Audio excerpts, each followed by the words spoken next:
Hello, sunshine. It's good to be back with you. I've been away for a little while, had some little glitches, but uh, thank all of you for saying that you like my stories. And I have another one for you this morning. This is about my honeymoon, and we recently had our wedding anniversary, so it made me think of it. 41 years.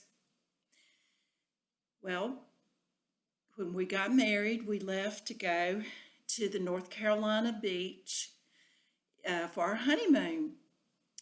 And when we got down there wasn't a place to stay because it was the 4th of July weekend. We got married on the 6th, but it was, one of those things.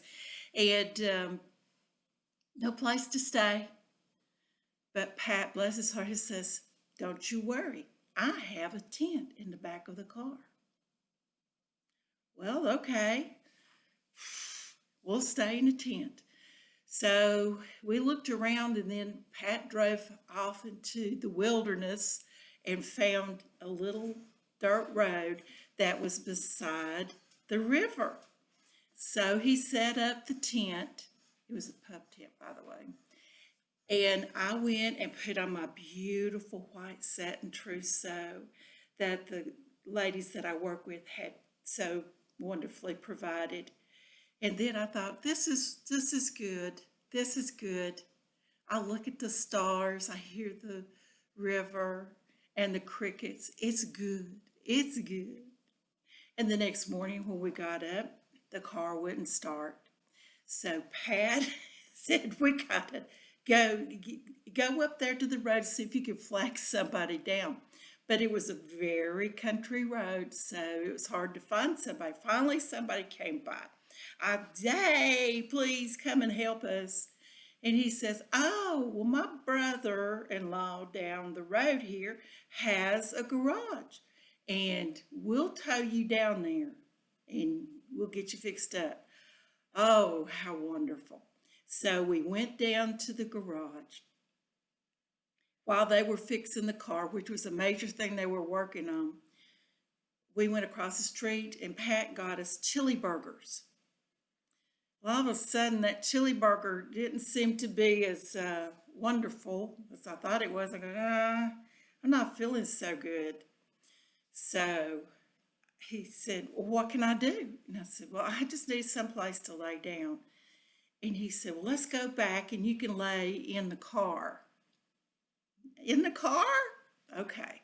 So we went back, and he asked the mechanics if I could lay down on the seat in the car. I remember it being the front seat. He remembers it being back seat, but regardless, it was in the car. And then it felt so good just to lay down and be still. I was so sick. There was a flu going around. And the mechanic says, "Lady, we're going to put this car up on the rack." I said, "I don't care. Go ahead. I'm not moving." And they looked at Pat and says, "Do what she says." So they put up the car on the rack. I don't know how long it was, but all I remember from it was that it was fixed. I kind of zoned out. And Pat, in the meantime, had looked for a place, and he found a place for us to stay. And so we went, and it was a motel right across from the beach. So it was wonderful. But all of a sudden, I got to go in. I'm so, well, needless to say, I spent the rest of our honeymoon in that motel room, hugging the toilet.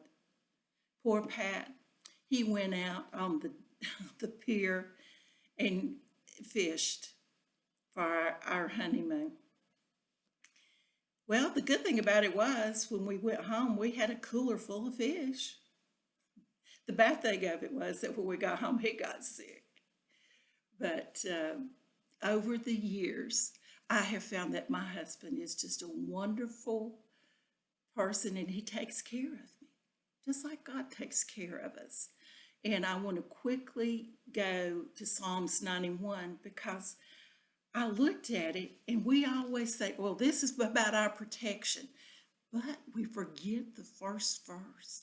The first verse says, "He who dwells in the secret place or the shelter of the Most High will abide in the shadow of the Almighty."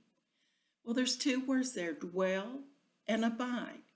They wouldn't use two words if it didn't mean two different things. So I looked it up in the Hebrew. And it actually says that he who dwells, the word for dwells there actually means going into an intimate relationship, dwelling and becoming one. So this is like the honeymoon night in the marriage. This is where you become one and establish that relationship. Now let's move on. He who dwells in the secret place or the shelter. Okay, you're in a shelter there. Will abide. You will stay in the shadow of the Most High. And that abide there is a long-term, in the Hebrew, means a long-term relationship. So if you make it equivalent to a marriage, the dwelling is like the honeymoon, where you come together and you become one and you start a relationship. And it's a hiding place that only the two of you can go to together. And then you will abide. That means a long-term relationship, like in a marriage. There's not a set date to end it. It's a long-term, in it for the haul kind of thing. And that's a relationship that we establish with God. And he will put us in the shadow and take care of us. Just like when you get married. When I got married, I took on the name of Kelly. And my husband provided a shelter for me and took care of me. And God will too. And that's what he's saying in Psalms 91. You establish a relationship with God, as it says in verse 1. And then listen to the benefits. It'll be your refuge, your fortress. Deliver you from the snare of the trapper, from deadly pestilence. It'll be a shield for you. Not be afraid by the terror at night or the arrow by day, the pestilence, no destruction. A lot will fall by your side, but it will not come near you. And this, no evil will befall you, nor any plague come near your tent. For he will give his angels charge over you to watch over you. Now, let's go to Psalms 91, 14, 15, and 16. This is good, y'all. This is really good. Now, it says, because he has loved me. So it's going back and talking about that covenant that we talked about in verse 1. Because I have made the Lord my shelter, my hiding place. I have a relationship with him. We are one. Then he's saying again, what happens? Because I loved him. So I put my name in here, so you put your name in here too. Because Jerry has loved me, therefore I will deliver her. I will set her securely on high because she has known my name. She will call upon me and I will answer her. I will abide with her in trouble. I will rescue her and honor her. With a long life will I satisfy Jerry and let her behold my salvation. Woo-hoo! Man, is that good stuff. Now, I want you to go back after you've looked at this video and read Psalms 91.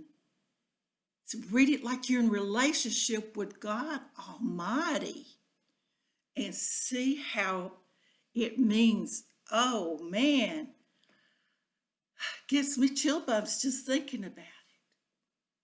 Beloved, I pray that you are safe, and I want you to know you are loved.